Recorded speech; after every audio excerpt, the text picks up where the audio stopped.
Escuchábamos este mensaje a la nación del entonces presidente de la República, Martín Vizcarra, explicando cuáles eran las medidas que se iban a asumir en nuestro país de cara a la pandemia de la COVID-19, que, bueno, a ver, ha generado una serie de situaciones en nuestro país, desde muerte, aislamiento, escasez, carencia, una situación terrible. Hace 5 años que hemos vivido este hecho y si bien las cosas han cambiado, pues hay reflexiones que debemos hacer en este momento y bueno, por eso vamos a recibir aquí en el programa. Estamos ya con el exministro de Salud en la gestión de Francisco Sagasti, don Oscar Ugarte. Doctor, ¿cómo está? Buen día, bienvenido a RPP.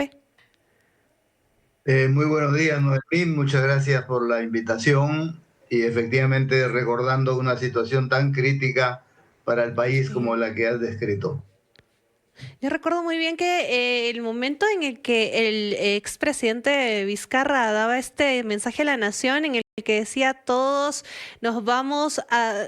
Es un aislamiento, doctor, que hicimos, ¿no? Que iniciaba por 15 días y muchas personas tomaban esto, 15 días, no pasa nada, podemos resistir. En su caso, doctor, ¿cómo fue? ¿Recuerda muy bien la situación en la que estaba y qué pensó en ese momento? En esos momentos yo estaba trabajando como gerente central de operaciones de e-salud, así que estábamos muy vinculados al tema, había una coordinación estrecha con el ministerio y obviamente con el gobierno. Este, y creímos que efectivamente una medida de ese tipo cortaría el proceso de expansión. En esos momentos recién estaban empezando los primeros casos y lo importante era impedir que se siga expandiendo. Lo que se ha demostrado después es que la medida de cuarentena y este aislamiento domiciliario de la población no logró contener la pandemia.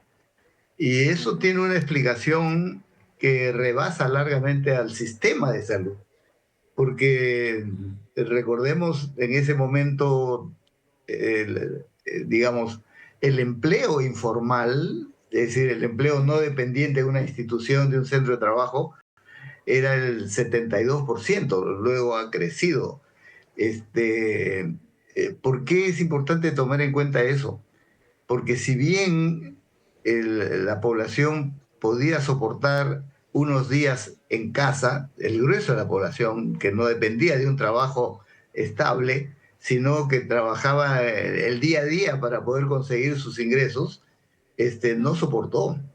Exacto. Claro, en ese momento el gobierno decidió 15 días. Dijimos, eso se puede soportar, pero luego tuvo que ampliarse más.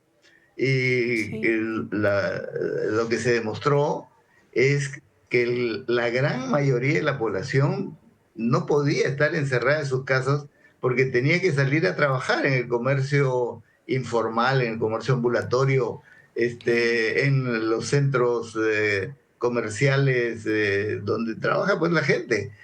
Y, Claro, para y intentar no se sobrevivir, pudo doctor. contener. Exacto, doctor. Y ahora cuando nosotros miramos a hace 5 años decimos, y esa medida no funcionó, pero es que también nos poníamos en un escenario distinto en el que no conocíamos la enfermedad, no conocíamos lo que estábamos enfrentando. Efectivamente, y eso ya tiene que ver más con el sistema de salud, ¿no? Porque una de las cosas que se han comprobado, digamos, que no era nuevo, es que nuestro sistema de salud tenía varias deficiencias. Empezando que nuestros servicios, sobre todo de primer nivel, no tenían la capacidad suficiente para atender la demanda normal, digamos, ya para eso los servicios, los centros, los puestos de salud no eran suficientes, igualmente los hospitales. Pero cuando se amplió la demanda, porque obviamente la gente sentía los primeros síntomas, la fiebre y sobre todo cuando habían los cuadros ya complicados, neumonías, y se necesitaba atención de urgencia, no funcionó el sistema, ¿no? Una de las grandes brechas que se demostró es que la cantidad de recurso humano del sistema de salud no era suficiente. Se cometió además un error en ese momento porque se decidió cerrar los centros de salud de primer nivel, pensando en que había que evitar las aglomeraciones de gente, que era además un factor obviamente que podía condicionar que se expandiese. Pero lo que eso hizo es que la gente se vaya directamente a los hospitales y la congestión se produjo en los Sí, hospitales y fue todos los hospitales, hasta los más grandes y con mejores capacidades, fueron desbordados por la demanda tan grande, ¿no? Entonces, el sí, sistema no tuvo la capacidad, uno, por la insuficiencia de recursos humanos, dos, por la insuficiencia de la infraestructura, alojamiento, y en la medida en que fue un tema que demandaba hospitalización, claro. el número de camas que el sistema de salud, y no estoy hablando solo del Ministerio de Salud, sino salud, las sanidades de las Fuerzas Armadas y Policiales, el Todo. sector privado, etcétera, se demostró que no había la cantidad suficiente de camas. Y este es uno de los temas eh, Ujú. críticos que hasta el momento no ha logrado ser resuelto. Si Eso, bien y se justo a dieron eso quería medidas de llegar, doctor, urgencia, porque en realidad, actualmente no sí. hay la cantidad suficiente, ¿no? Exacto, porque en realidad han pasado los años, son 5 años. Ese inicio de la pandemia de la COVID-19, con ese aislamiento, cuarentena que iniciamos y con los hospitales que no daban para más, no podían atender a la gran cantidad de gente que iba, en una situación que ha revelado que el sistema de salud no está bien, hay carencia de personal, carencia de equipos, infraestructuras en mal estado. ¿Cuánto ha cambiado la situación desde hace 5 años hasta ahora en el sistema de atención de salud? A ver, en lo que se refiere a recursos humanos, en ese momento se autorizó la contratación de todo el personal que pudiese necesitarse. Y efectivamente se absorbió en ese proceso, se incorporaron cerca de 50.000 profesionales, personal técnico, etcétera, al sistema. Contrataciones de urgencia, esto que se llamaban los CAS COVID, Los CAS COVID. Ajá. se incorporaron, pero se demostró que aún así era insuficiente. Claro. Actualmente se estima que de los 500.000 trabajadores del sector salud, que somos entre médicos, enfermeras, odontólogos, de todas las profesiones, se requiere un tercio más, o sea, se requiere entre 170 a 180.000. Esa es la brecha que Mm, hay. Entonces, se contrataron 50.000, pero la brecha seguía. Y ajá. el problema es que eso no se ha ido cerrando y seguimos con una brecha importante a nivel de recursos humanos.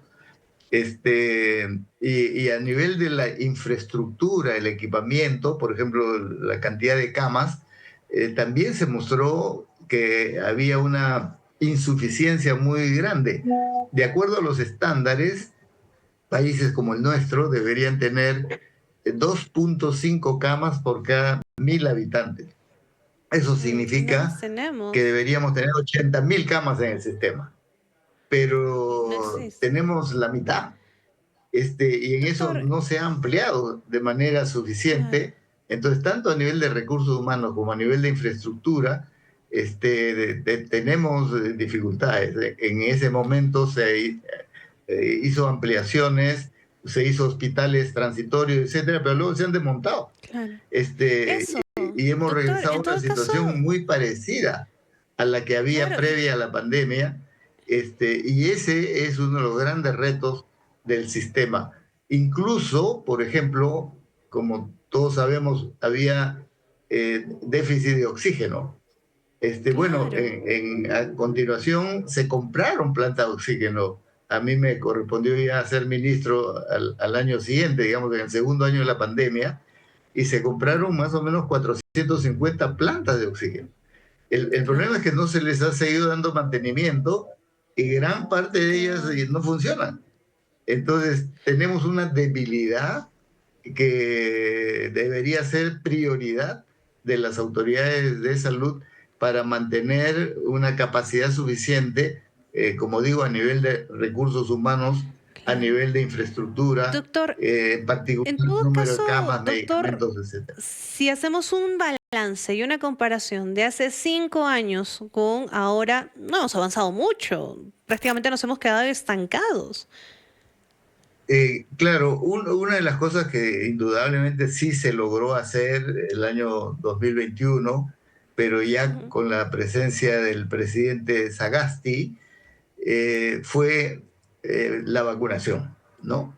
ujú, Claro, al inicio no había vacuna en el mundo contra el COVID, pero y además el gobierno del presidente Vizcarra se demoró en iniciar gestiones. Eso ya lo hizo el presidente Sagasti y se logró contratos con diversas empresas y a partir de febrero del 2021 empezaron a llegar las claro, vacunas. Yo asumí el cargo en ese proceso y por lo tanto logramos hacer una vacunación masiva tanto al personal de primera línea como también a ujú, las personas de la tercera edad, que eran las personas más vulnerables en su momento, claro, y poco a poco se logró contener. Es decir, ujú, lo que se logró con la vacunación masiva fue reducir la mortalidad.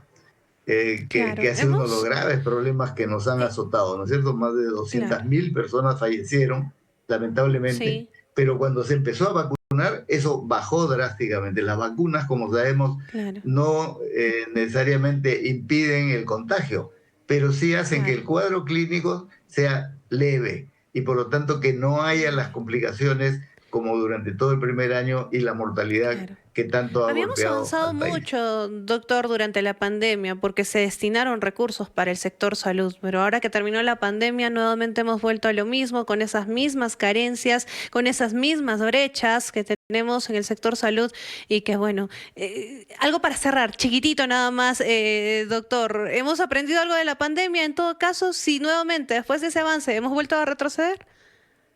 Yo creo que hemos retrocedido, efectivamente se aprendió y luego se ha desaprendido. Claramente a nivel de recursos humanos no se ha continuado la ampliación de lo que se necesita, el fortalecimiento del primer nivel de atención que es prioritario, no se ha logrado. Por ejemplo, el propio ministerio generó el año pasado un proyecto que se llamó el Plan 1000, que era construir 1.000 establecimientos. Se ha elaborado con los técnicos, pero el gobierno no lo ha aprobado y ni siquiera lo ha puesto en el presupuesto 2025. Exacto. Entonces, tenemos problemas Muy bien. críticos del sistema que no están siendo encarados y Y, eso creo que es la primera prioridad en salud pública. exacto. Y como usted lo ha dicho, hemos aprendido, hemos avanzado y luego hemos retrocedido, lamentablemente. Doctor, muchísimas gracias por acompañarnos en esta edición de la rotativa del aire. Muchas gracias, Noemi. Muy amable. El doctor Buenos Oscar días. Ugarte, exministro de Salud en la gestión de Francisco Sagasti, nos acompañó.